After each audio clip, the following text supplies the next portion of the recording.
comunidade japonesa, hoje, né, que reside aqui no Brasil, a gente calcula em 1.400.000 pessoas.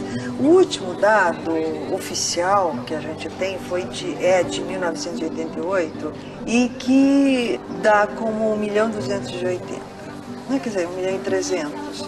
Que eu acho que hoje, depois de 20 anos, né, dá pra gente calcular com 1.400.000.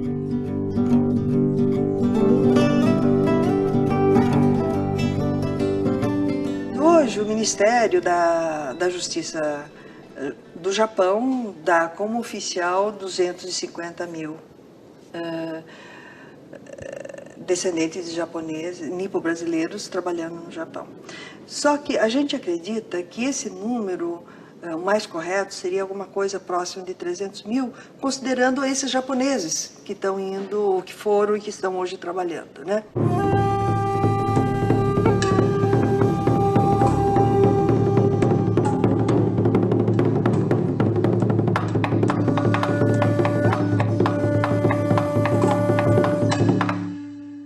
A imigração japonesa no Brasil, que inicia em 1908, ela resulta de uma junção de interesses ou de necessidades do Brasil e do Japão.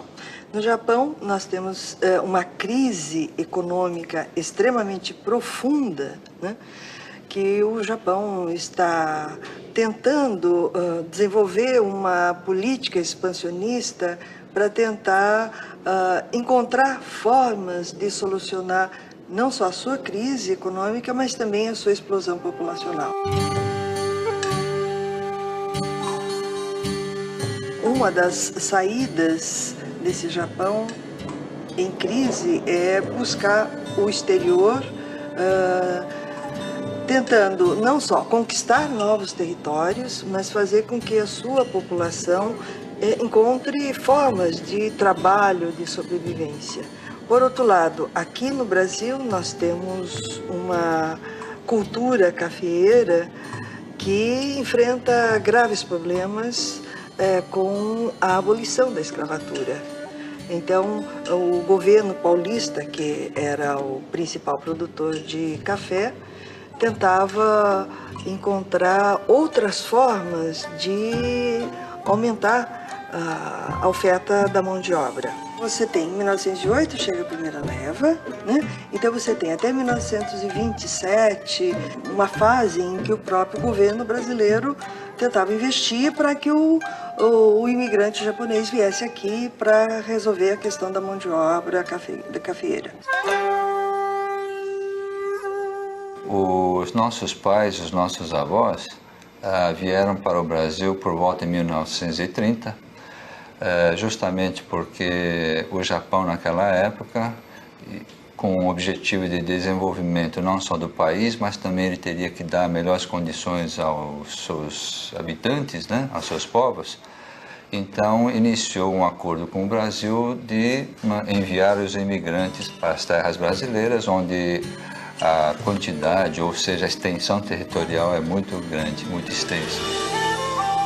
E daí nós temos então uma segunda fase, que essa fase a gente pode dizer que começa a partir de 1927 e vai até o início da Segunda Guerra Mundial, em 1941, 40 por aí, que é a fase em que o governo japonês assume a condução desse processo de imigração japonesa. Ou seja, o governo japonês paga, né, a viagem desse imigrante e ainda de quebra no Porto de Kobe, ainda dá um trocadinho para ele, alguma coisa mínima. Na verdade, eles vieram para esse Eldorado, que é o Brasil, mas com intenção de retornar ao Japão.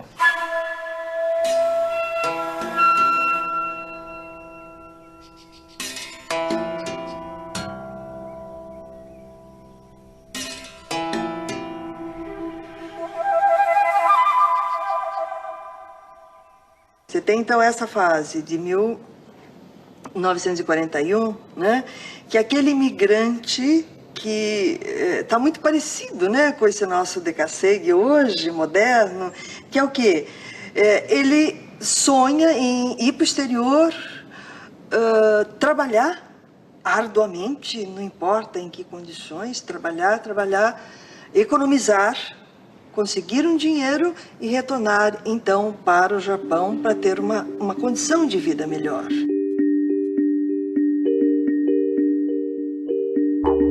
Em função desse espírito de um dia poder retornar para o Japão, né, faz com que o imigrante desenvolva um estilo de vida bastante peculiar aqui no Brasil.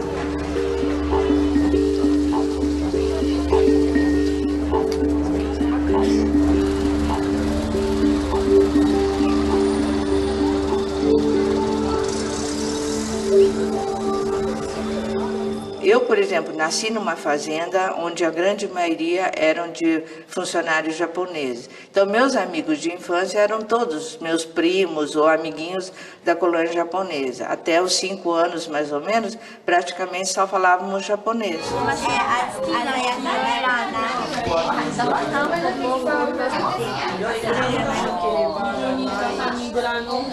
A escola é o centro da preservação da cultura, dos costumes japoneses.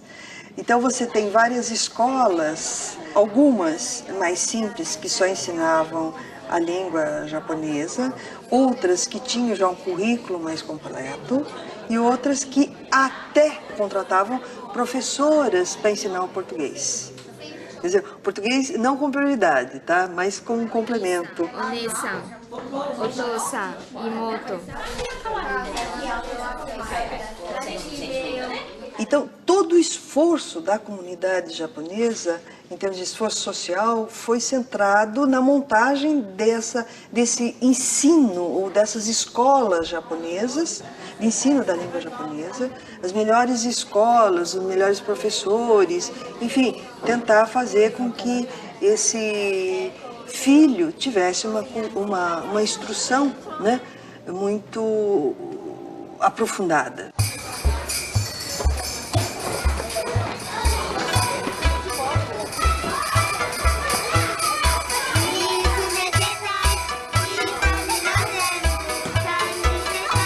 A partir da Segunda Guerra, você tem dois momentos, né? Você tem a entrada dos novos imigrantes, né? Os imigrantes pós-guerra, e depois você tem uma mudança na postura do imigrante que morava aqui, né? Então, o que acontece de importante nessa época? O momento em que ele descobre, infelizmente ou felizmente, não sei, que não dá para retornar para o Japão. O Japão perdeu a guerra, ou seja, a situação do Japão também é crítica. Isso em um determinado momento. Por outro lado, ele descobre que a família dele já havia se tornado brasileira, né? Não tinha mais jeito, os filhos estavam crescidos, muitos deles já frequentavam escolas. Ele, bem ou mal, já tinha se adaptado ou aprendido algumas coisas da cultura brasileira, né? E começa a descobrir que também no Japão ele não teria uma vida tão feliz quanto ele imaginava, né? Então é o momento em que ele decide definitivamente fixar raízes no Brasil, ou seja, virar brasileiro, né? Antes da guerra, e aí existia uma orientação do governo japonês para que as religiões não tivessem uma atuação muito efetiva, espalhafatosa junto aos imigrantes japoneses. Tá? Porque o Brasil, como um país católico, cristão, né, poderia criar uma série de problemas você aparecer, por exemplo, fazendo pregação da religião budista. Então, depois da Segunda Guerra, com essa conscientização que ele deveria permanecer no Brasil, então você tem também as religiões budistas que começam a chegar e também construir efetivamente os templos.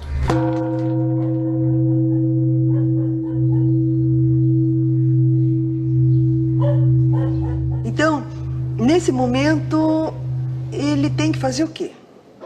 ele pergunta, se eu continuar trabalhando aqui nessa pequena terra, será que eu vou conseguir ter uma vida tão boa quanto eu imaginava ter no Japão? Não. E aí é um momento em que ele descobre que é melhor que os filhos estudem, melhor ir para a escola, fazer com que os filhos estudem nas melhores escolas brasileiras, né? E se torne alguma coisa, como a gente diria, doutor. No caso dos meus avós, todos os nossos descendentes, eles sempre direcionavam muito a importância, passar para os filhos de geração a geração, a importância da educação, do estudo. Então eles colocavam e incentivavam muitos filhos a ir para a escola, deixavam até de comer para poder pagar um estudo para os seus filhos, para que eles tentassem realmente novas carreiras como profissionais liberais. Então, naquela época, os nossos descendentes, eles incentivavam mais nada para ser dentista, médico, advogado, uma carreira com mais certeza. Talvez por isso, também até na carreira artística, hoje nós não temos muitos descendentes, porque a carreira artística, como você sabe, é uma carreira uma coisa muito arriscada. E vire doutor, né? Então é o momento que ele vem para a cidade, que não precisa ser, quer dizer, claro, a grande parte vem para São Paulo ou a redondeza de São Paulo, mas outros vão para outras cidades também maiores. E aí ele começa a desenvolver várias atividades como floricultura, como trabalhar em feiras, lavanderias, cabeleireiros, alfaiates, né? Que são atividades que permitem que ele, o pai, trabalhe junto com a mãe e que os filhos, mesmo frequentando a escola, também possam ajudar nessas atividades, né? Quer dizer, então, uma atividade que permite a participação conjunta da família, né? E através, então, desse processo, dessa atividade familiar, esse filho, né, consegue chegar até o nível colegial, né? Alguns conseguem ir até o nível universitário. Então, é um momento em que a comunidade japonesa começa a adquirir uma outra característica, né? Ela deixa de ser eminentemente rural, né? E começa também a se desenvolver enquanto um grupo urbano, vamos dizer assim. Já nos anos 50, no após-guerra, aí já é uma grande massa e há uma certa invasão de nipônicos nas universidades de São Paulo, em busca justamente dessa ascensão, não só econômica, mas de ascensão cultural. A primeira geração, mesmo o imigrante que veio criança, ele já começa a ascender, a ingressar em universidades. E a primeira geração nascida aqui no Brasil, então, já de 1950 a 60, chega a ser 20% nas classes das universidades estaduais. A imigração que acontece logo depois da guerra, em 1952, quando o Brasil restabelece as relações diplomáticas com o Japão, é uma imigração muito diferente da primeira, ou seja, são imigrantes japoneses que vêm para o Brasil já com o firme propósito de continuar residindo o resto da vida dele aqui no Brasil. Quer dizer, isso forma uma cultura ou um tipo de imigração um pouco diferente da anterior, né? Então, como não tem espaço profissional no Japão, eles resolvem, então, vir para o Brasil, né? Então, é importante a gente colocar que dentro desses imigrantes pós-guerra, você tem vários imigrantes, ou grande parcela desses imigrantes são especialistas, técnicos que vêm para trabalhar em fábricas, pessoas que já conheciam a parte agrícola. Quer dizer, você tem um imigrante mais qualificado do que na fase anterior. Essa vinda de técnicos japoneses vai diminuindo com o tempo até em 73, quando você tem a última leva de imigrantes oficial, né? Oficialmente a última leva de imigrantes japoneses. Depois dessa década de 73, você tem o boom, né, das empresas japonesas no Brasil, ou empresas japonesas na América Latina como um todo, né? Então você tem o capital japonês que vem aqui para o Brasil, né? Por exemplo, participando dos grandes projetos nacionais e tal. Então, intercâmbio, Brasil-Japão, a distância, né, se encurtaram e tal. E é interessante porque a partir de 1985 você começa a perceber um novo movimento, um movimento contrário. Na década de 80 o Brasil entrou numa crise econômica muito grande, então a agricultura começou a rarear emprego, né? Então teve o processo inverso, que lá no Japão, como a maioria das famílias tem 1 ou 2 filhos, a população ficou mais com idade avançada e com menos gente para fazer o trabalho braçal. Aquele Issei, a primeira geração, aquele cara que veio depois da guerra, ele começa a enfrentar problemas para a manutenção da própria propriedade dele aqui no Brasil. Com a inflação galopante, os planos econômicos que não deram certo. Ele, Issei, descobre que o Japão está precisando de mão de obra não especializada. Ou seja, ele sai depois da guerra porque o Japão tinha excedente de mão de obra, né? E agora, ao contrário, o Japão precisa de mão de obra não especializada para até garantir a produção das fábricas, né? Então, ele descobre que, indo para o Japão, com o salário dele, trabalhando 1, 2, 3 anos, ele conseguirá pagar a dívida que ele tem aqui no Brasil. E ele, como Issei, como japonês, ele pode retornar para o Japão a qualquer momento. Não tem problema consular, problema legal, é tranquilo esse movimento dele. Ele começa a ir para trabalhar no que a gente chama de chão de fábrica. Alguns mais idosos vão trabalhar com vigias de fábrica, outros mais corajosos com motoristas de caminhão, qualquer coisa assim. E aí, o Issei começa a trabalhar e começa a receber em dólares, né? Então é interessante porque essas pessoas não constam da estatística do governo japonês, né? Como trabalhadores lá no Japão, né? Ou seja, pessoas que saíram do Brasil para lá.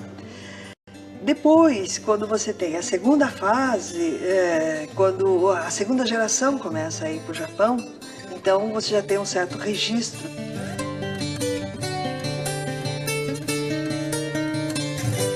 A partir de 1985, começa então esse movimento dos descendentes japoneses ao Japão, rumo ao Japão, para trabalhar então nessas atividades não especializadas.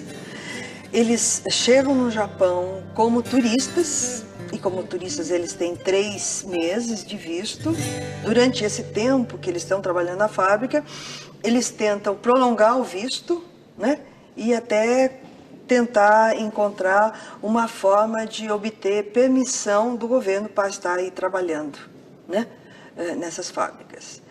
Óbvio que isso era ilegal, eles faziam, estavam cometendo uma ilegalidade, mas que tinha conivência também do dono da empresa, né? E até das autoridades governamentais. Porque, enfim, nesse momento eles tinham que estar produzindo, né, para cumprir a demanda, né, de seus produtos. No começo, você sabe que o governo japonês não autorizava imigrante com... Não existia esse visto de trabalho que diz. Então você ia com visto de turismo e era proibido. Mas com o tempo, devido à necessidade deles, eles começaram a permitir. Então você tem esse movimento cada vez mais brasileiros indo para o Japão e até que em 1990 o Japão resolve mudar um pouco a legislação, né? e permitir com que descendentes de segunda e terceira geração, ou seja, descendentes diretos de japoneses, pudessem ter o visto chamado visto de longa permanência. Então ele poderia ficar até 3 anos, e esse visto de longa permanência dá a possibilidade de ele trabalhar durante essa época.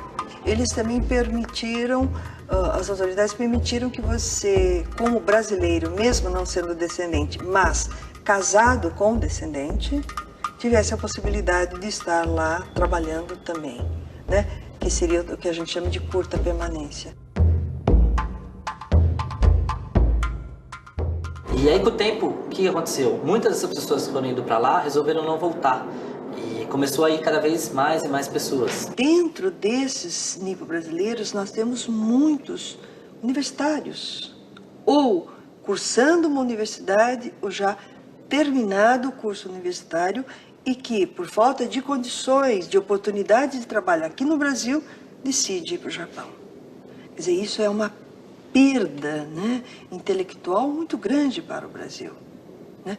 Embora você possa te falar, não, mas eles estão mandando dinheiro para o Brasil. Então, as minhas 2 filhas eram estudantes universitários e estiveram, a questão de 2 anos, trabalhando no hotel lá, né, numa estação de esqui.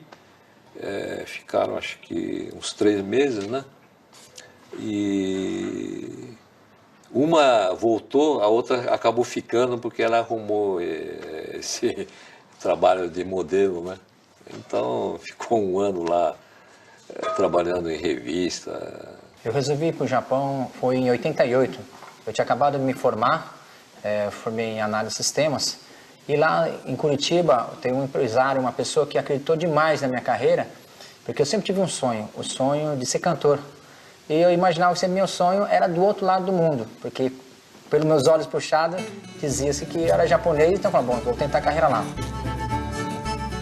Bom, eu no Brasil trabalhava como freelancer no ano de 91, e eu tinha um grande sonho nessa época, que era levar minha mãe para o Japão, porque ela já estava aqui há 60 anos, mais ou menos. Nunca tinha retornado ao Japão, né? E eu também nunca tive condições de levar ela até lá. Vinha fazendo uma economiazinha, mas nunca deu certo. Eu achei que ir para o Japão seria uma boa forma de conseguir isso. Então eu imaginei que eu podia ir para lá, trabalhar mais ou menos 1 ano, levar ela para lá, quer dizer, chamar ela, e depois voltar junto com ela e recomeçar a vida. Então, eu comecei a procurar emprego, fiz o caminho normal, que todo mundo faz, que é procurar agência de empregos. Consegui um empreguinho lá em Nagano. Eu fui ao Japão no final de 1991. Nessa época, eu trabalhava numa assessoria de imprensa, né, de uma empresa japonesa, e como jornalista, né? Tinha um salário razoável, eu ganhava cerca de 12 a 14 salários mínimos na época, né, que eu não consigo me lembrar o valor. Era um salário razoável para mim, mas eu pagava a prestação de um apartamento que eu estava comprando pelo BNH, e as prestações na época subiam demais, todos os meses. Eu tinha até medo de não conseguir pagar as prestações e perder o apartamento. Então eu tinha um sonho de quitar esse apartamento. E como eu já tinha parentes lá no Japão, tinha amigos, tinha 2 irmãos também trabalhando, e eles me incentivaram bastante a ir ao Japão também. E aí eu decidi. Foi meio difícil de largar minha profissão, meu trabalho, tudo que eu gostava daqui. Naquela época, eram 1990, né? Então muitos brasileiros iam para lá, né? Então, inclusive amigos meus, aí eu decidi, eu falei, vou fazer como experiência, eu vou pro Japão, passar uma temporada, né? E foi o que eu fiz, quer dizer, tirei o passaporte, né? E lá eu fiz um contrato com uma empresa, empresa de autopeças, né? E, quer dizer, eu trabalhava, tive sorte, trabalhava com eram todos estudantes universitários, né? Então, para eles, na verdade, era uma grande curiosidade, né? Na cidade onde eu fiquei, primeiro foi em Kyoto, né? Então, naquela fábrica não tinham tido ainda muitos brasileiros, né? Quer dizer, eu teve o pessoal que foi junto comigo, né? Então, nós somos um grupo de, acho que, se eu não me engano, 10 rapazes, né? E, quer dizer, isso foi bom, porque eles ajudaram também. Eu, como também não falava muito japonês, então, na verdade, tinha um pessoalzinho que falava a língua fluente, então é onde que a gente se apoiou, né? O movimento Decaseg, que começou a partir de 90, oficialmente, ele trouxe modificações muito grandes, tanto no Brasil quanto no Japão. Eu acho que a história dos dois países, a partir daí, modificou, porque os japoneses tiveram que passar a conviver o tempo todo com uma cultura muito diferente que a dos brasileiros. Os japoneses, eles se assustavam muito, porque a concepção dos japoneses para o Brasil, principalmente quando eu cheguei lá em 88, como se falava-se muito de brasileiros, eles achavam que o Brasil, o que eles só pensam de Brasil é que Brasil é carnaval, é Amazônia e futebol. Então, eles perguntavam pra gente aqui onde eu morava, tinha leão andando na rua, se não tinha medo de cobra, né, e todas essas coisas. E eles não imaginavam, nunca imaginavam que aqui do outro lado do mundo tem a maior colônia Nikkei, fora do Japão, é no Brasil. Então eles não imaginavam que nós, descendentes, talvez carregamos muito mais tradições do Japão do que eles mesmos lá.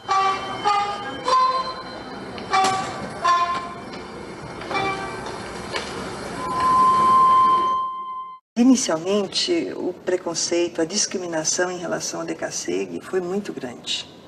Muito, muito mesmo. Porque você imagine que esse filho de imigrante que está retornando como um trabalhador não especializado, né, para o japonês, o que é? Ele é filho de um sujeito que saiu do Japão, né, disposto a vencer do outro lado do mundo, não venceu, e o filho dele está retornando agora para o Japão, para trabalhar como qualquer outro, né? Ou seja, para trabalhar num serviço que o japonês chama de sujo, perigoso e pesado. Olha, eu quando eu cantava músicas japonesas, os japoneses eles não conseguiam identificar que eu era um brasileiro, um estrangeiro. Eles só descobriam depois quando iam conversar comigo. Muitos começaram a gostar da realidade do Japão, perceberam que era possível morar lá. E no começo era muito dura a vida dos brasileiros, porque assim, eles estavam sendo literalmente jogados dentro da sociedade japonesa, nua e crua, tal qual ela é. Então tem essa questão dos hábitos que a gente não conhece muito bem e que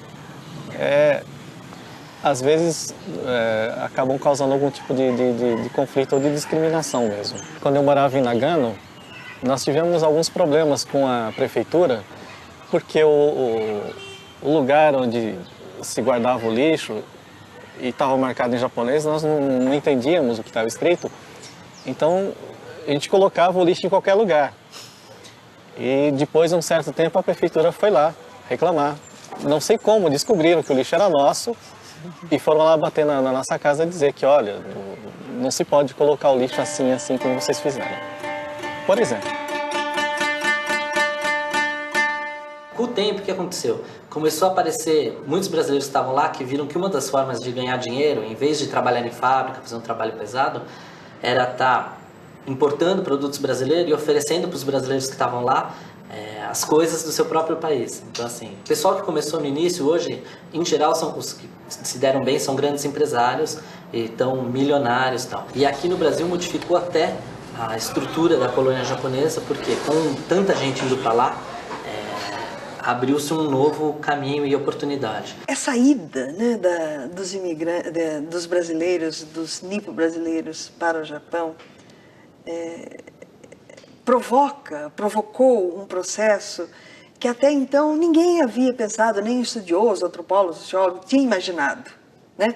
O que se falava antes de iniciar esse movimento? Se falava que a partir de agora você tem um processo irreversível de miscigenação, de assimilação à sociedade maior, né? Vai chegar uma época que nós não vamos ter mais descendentes puros, né, de japoneses, vão estar todos casados com pessoas de outras etnias. Ponto. É meio estranho, porque aqui no Brasil eu não tinha muito interesse em namorar, paquerar assim, pessoas Nikkeis, né, Nisseis. Eu não tinha interesse mesmo. Eu acho que jamais me casaria com um japonês, né, Nissei no caso. O que se percebe é que esse Nikkei, nipo brasileiro, esse descendente de segunda geração, indo para o Japão, né, ele tem oportunidade de estar convivendo com pessoas também descendentes de japoneses. Então, o que acontece atualmente? Tem aumentado o casamento entre esses próprios descendentes de japoneses. Mas a primeira pessoa que eu me relacionei lá no Japão é um Nikkei, né? Acabei me casando. Eu acho que se tivesse aqui no Brasil, eu jamais teria me casado com Nissei. Esse é um lado da questão. Por outro lado, é interessante porque até agora, nós com segunda, terceira geração, em geral, a gente recebeu até agora dos nossos pais e avós uma ideia, uma imagem de um Japão mitificado, né? Vamos supor, só aquelas partes boas do Japão, né? O Japão é isso, o Japão é aquilo, é maravilhoso, a cultura é isso, a comida é isso, todo mundo é honesto, todo mundo isso e aquilo, todo mundo é culto, ponto final. Os japoneses que vieram para cá no início da imigração japonesa, há 80, 90 anos, eles vieram com uma cultura muito rígida, que era a cultura do Japão do começo do século. E por pouco voltarem para o Japão, por não terem tanto contato, por ser um lugar muito distante, os descendentes japoneses foram criados sempre, mesmo hoje em dia, eles ainda eram criados nessa estrutura muito rígida, muito severa, tal. E tanto que os japoneses lá do Japão se espantam com os brasileiros, às vezes eles dizem que os brasileiros são mais japoneses do que os japoneses, que eles agem como japoneses de 30, 40 anos atrás. Os japoneses, eles estão muito americanizados, até na própria linguagem, assemelha-se muito ao costume americano. Então, o brasileiro hoje aqui, os próprios costumes, o comportamento dos descendentes aqui, às vezes são bem mais daqueles japoneses pós-guerra do que os próprios japoneses estão lá. Que os descendentes, os jovens, principalmente os jovens lá no Japão, eles são bem mais modernos, né? Pinta cabelo de cor de rosa, azul, tem costumes totalmente diferentes nossos aqui. Nós somos bem mais tradicionais do que eles hoje. Bom, antes de ir para o Japão, eu aqui, durante todo o meu tempo, né, desde os 8 anos de idade, eu cantava músicas japonesas. Convivi muito dentro da comunidade, eu cresci dentro das associações, que meu pai era um dos diretores, então sempre convivi mais dentro da comunidade. E sempre cantando músicas japonesas, porém, assim, nos bares, eu sempre cantava música sertaneja com os amigos. E nesse período que eu estava aqui dentro da comunidade, eu fiquei muito assim, ligado mesmo a toda essa cultura, onde eu aprendi um pouco do japonês, aprendi a cantar músicas japonesas. Mas quando eu fui para o Japão, muita coisa mudou para mim, a minha concepção de próprio pensamento. E agora você tem descendente de segunda e terceira geração que está indo para o Japão e está entrando em contato com o Japão moderno, com o Japão capitalista, com o Japão que explora a mão de obra, ou seja, com o Japão igual a todo mundo, né? Não é aquele Japão mitificado do seu avô, da sua avó, né? Então, é um momento em que esse próprio descendente está atualizando, né? E está recompondo a imagem de um Japão que não é muito diferente de outros países do mundo, né? Eu sofri muito, porque no Brasil eu nunca tinha feito muito esforço físico, eu sempre fui muito sedentário. E eu cheguei lá para trabalhar numa fábrica que eu tinha que ficar o dia inteiro em pé, com as mãos fazendo uma seleção de peças. Então eu chegava no fim do dia, eu estava acabadíssimo e não conseguia, para você ter uma ideia, eu não conseguia nem fechar as mãos. Fui até o outro lado do mundo, tentar a minha carreira, Só que chegando lá a gente vê que a vida não é tão fácil assim. A gente vê que a gente tem que batalhar mesmo, o custo de vida é muito alto e eu tive que começar a trabalhar em fábricas. Comecei a trabalhar em fábricas e a música durante muito tempo eu acabei esquecendo. O Japão hoje é um país moderno, assim, um país de primeiro mundo e principalmente Tóquio com certeza é a capital da Ásia. Então o que acontece? O pessoal que está indo para lá e volta, eles voltam com uma visão mais moderna e menos rígida do que é o Japão. Então isso está passando muito para a comunidade japonesa no Brasil. Então, de repente, a própria sociedade, a comunidade japonesa está se globalizando, né? Para os descendentes de japoneses no Brasil, o Japão é mais próximo do que os Estados Unidos. Isso, obviamente, geograficamente, que eu estou falando parece uma besteira, mas assim, mentalmente para eles é mais simples para eles conhecerem, por exemplo, a Disney de Tóquio do que a Disney de Miami. Porque o Japão é uma ideia próxima para eles, porque não existe quase nenhuma família hoje de descendentes que não tenha um parente que foi trabalhar lá como DKCG. Então, por conta disso, ficou próximo, começou a mandar muita... os brasileiros que estão lá mandam desde produtos até moda, estilo, tá mandando para cá. Então, é uma coisa que se aproximou muito. E isso tá influindo muito no comportamento dos brasileiros daqui. Os jovens que ficam aqui, assim, o predominante deles é a educação, como eu falei. Então, assim, o principal ponto de encontro deles são nos grandes colégios aqui de São Paulo, principalmente no colegial, isso acontece muito forte, assim, eles se reúnem. Então, assim, tem 4 ou 5 escolas que a impressão que você passa, quando você passa na frente, a impressão que você não está nem no Brasil, porque assim, é tanto descendente de japonês na frente que você acha que você, sei lá, entrou no buraco e saiu no Japão.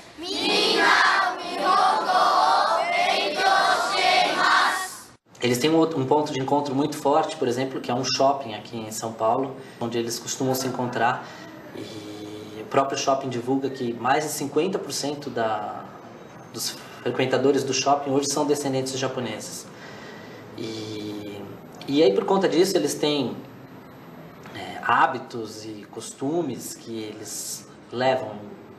Então, assim, o primeiro é assim, como eu frisei muito, assim, a moda do Japão é o que vale para eles, não é necessariamente a moda de nenhum outro lugar do mundo. Eles não seguem a moda das revistas brasileiras, por exemplo. Seguem também, mas assim, a moda sempre tem um toque de moda japonesa. Então, por exemplo, Hello Kitty, que é uma personagem que para os brasileiros não emplaca, para as descendentes de japoneses é uma peça básica, ter alguma coisa. Aqui na Liberdade dá para se perceber muitos produtos japoneses sendo vendidos. Antes você tinha só produtos alimentícios. E hoje você percebe que você tem outros tipos de produtos. Shampoo, outros tipos de comida, que são comidas que fazem parte do dia a dia do Japão. Ou seja, aquele DKC que aprendeu a consumir esse produto também traz para cá.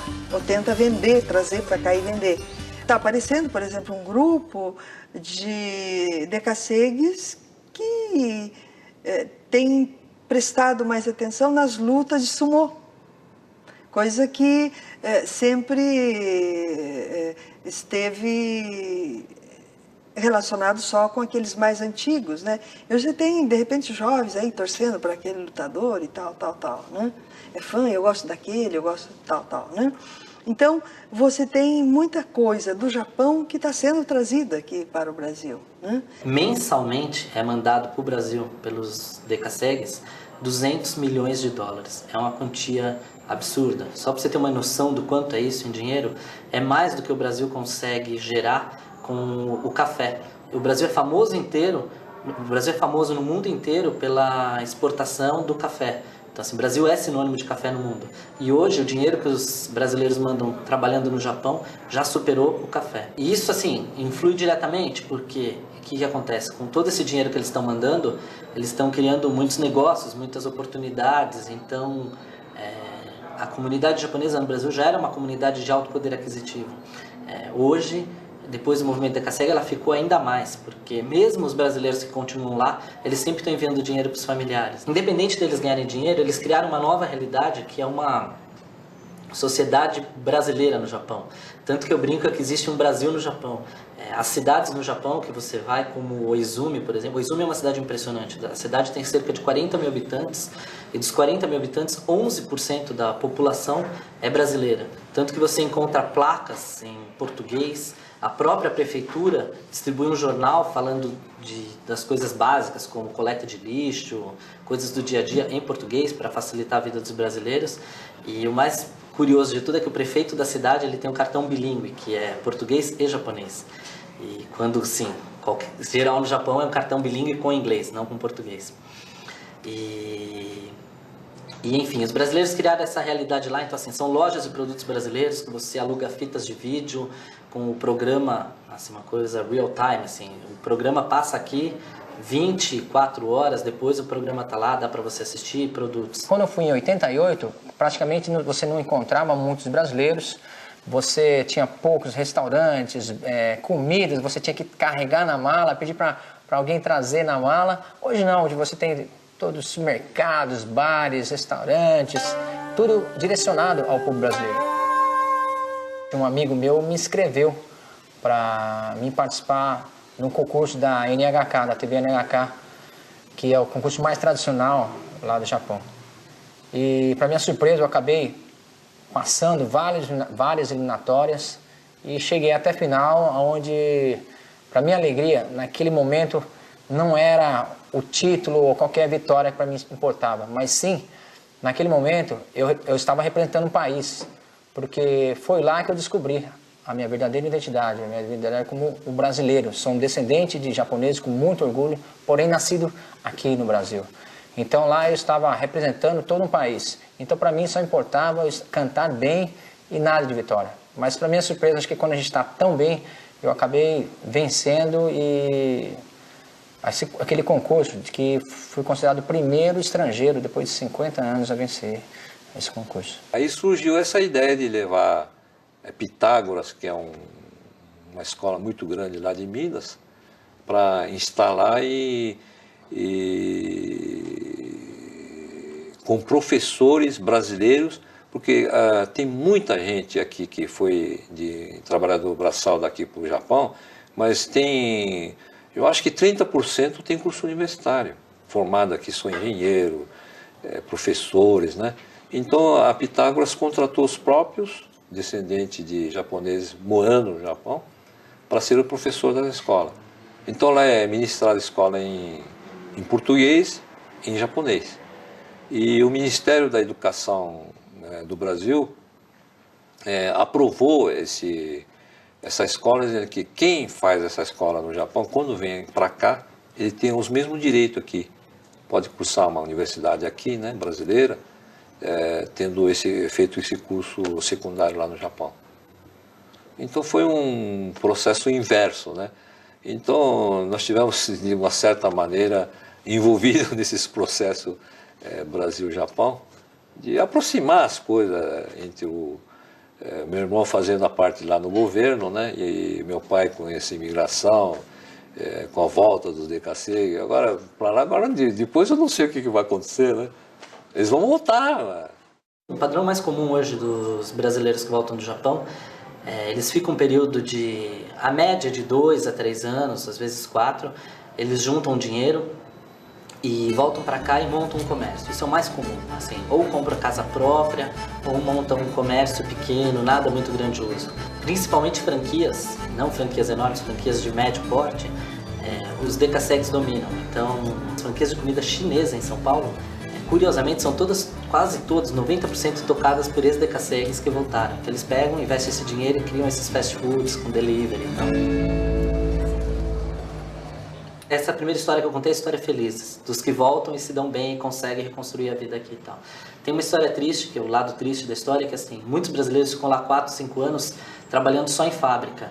E eles se acostumam com uma realidade japonesa onde não há inflação e a segurança é total, e é um país onde a honestidade é muito grande. Olha, tem uma coisa que eu falo para todo mundo, né, que aqui no Brasil jamais daria para acontecer uma coisa dessa. Numa cidade do interior onde a gente morava, na província de Gifu, por exemplo, tinha algumas pessoas que plantavam verduras e frutas praticamente dentro da cidade, né? E eles colocavam esses produtos para vender em frente à casa deles mesmo. Então eles colocavam numa caixa ou numa cestinha os produtos com o preço e deixavam uma caixinha pequenininha para colocar o dinheiro. É uma caixinha totalmente aberta, né? As pessoas que passavam ali, eu mesma já passei, peguei um maço de verdura e deixei o dinheiro e fui embora, que todo mundo faz isso. E no final da tarde, o agricultor vai lá, pega as sobras e o dinheiro na caixinha. E aí o que acontece? Esse pessoal volta para o Brasil com uma boa grana, assim, sempre, a média que eles conseguem poupar varia de 50 a 100 mil dólares, e eles voltam com esse dinheiro para começar um negócio no Brasil. E aí acaba não dando certo, porque um pessoal que ficou 5 anos trabalhando na linha de montagem e perdeu o feeling para administração de negócio, assim, não tá mais um cara bom para business. E aí para completar, assim, se atrapalha com o jeito brasileiro. Então, assim, isso é uma reclamação que eles fazem muito, assim. Eles ficam 4, 5 anos lá, eles se acostumam com a maneira japonesa de encarar o mundo. Então eles chegam aqui, eles até chegam a se assustar. Apesar de serem brasileiros, e uma coisa curiosa é que, assim, os japoneses estranham eles por eles terem características brasileiras, mas quando eles vêm pra cá, eles estranham as características brasileiras. Então eles ficam meio brasileiros, meio japoneses, não fica nem cá nem lá. Todas as pessoas que me conheciam antes falam para mim, você voltou diferente, você está diferente, né? Ou você envelheceu, amadureceu, mas você voltou esquisita, né? Essas coisas talvez eu não consiga perceber, as outras pessoas que me falam, né? Eu voltei porque eu tive 2 filhos, eu queria que meus filhos crescessem como brasileiros aqui, não tivesse problemas de identidade, né? Como eu já estava tendo, eu achei que já estava na hora de voltar, de recomeçar aqui no Brasil, porque afinal eu sou brasileira, eu queria voltar a ser brasileira. Foi bastante complicado isso. Então, quando eu voltei para cá, nossa, o Brasil para mim parece que era tudo diferente. Um simples cafezinho lá no bar do Seu Joaquim, para mim era muito importante. Um pãozinho, aquele crocante com manteiga, qualquer tipo de coisa para a gente era muito importante. Então, porque a gente, quando vai para fora, a gente vê que o Brasil é realmente um país maravilhoso e que nós, descendentes japoneses, os Nikkeis, os Dekkaseis, quando lá, com certeza volta com uma concepção bem diferente do Brasil e carregando mais essa cor verde e amarelo. Agora eu estou aí lutando nessa minha carreira aqui no Brasil, esse meu sonho, né? O sonho de um brasileiro, que é o título do meu CD, e querendo mostrar aqui para o Brasil também que nós, descendentes, os Nikkeis, apesar de nossos olhos puxados, nós somos brasileiros, nós temos um coração brasileiro e eu quero mostrar essa musicalidade brasileira, uma linguagem realmente bem brasileira, para que a gente seja realmente bem aceito como um cidadão brasileiro. E não só aquele estereótipo dos japoneses, o japonês, pasteleiro, tintureiro, peixeiro. Não, nós hoje estamos bem mais assimilados a essa cultura brasileira e que estamos bem diversificados essa cultura. Então, através da música, eu quero mostrar, como eu mostrei lá no Japão, que nós brasileiros, que eu lá sou brasileiro, sou considerado como estrangeiro, também assumimos tanto a cultura japonesa quanto eles, porque lá nós fomos muito discriminados. Os brasileiros que vão lá, durante muito tempo foi discriminado. Então, através da música, eu consegui, de alguma forma, tocar lá no fundo dos japoneses e eles pensassem, poxa vida, eles não são tão, assim, radicais como a gente imaginava. E agora aqui no Brasil também, eu quero mostrar que os japoneses aqui do Brasil são mais criativos que os outros. Vamos dizer assim, os descendentes, né? Hoje eles estão mudando muito, eles estão abrindo mais, se expondo mais, né? As suas ideias, os seus pensamentos. Ainda talvez falta um pouquinho mais dos descendentes se liberar mais, se soltarem mais. Não tem aquela coisa de vergonha, aquela coisa de, vamos dizer assim, se sentir até um pouco, não digo inferiorizado, mas eles têm muito receios, né, de se expor. Então, hoje está começando a mudar. Talvez ainda, hoje, falta um pouquinho ainda para a gente poder colocar, né, e nem queremos de forma alguma falar que se brasileiro, japonês, né, que nós somos brasileiros, são todos brasileiros.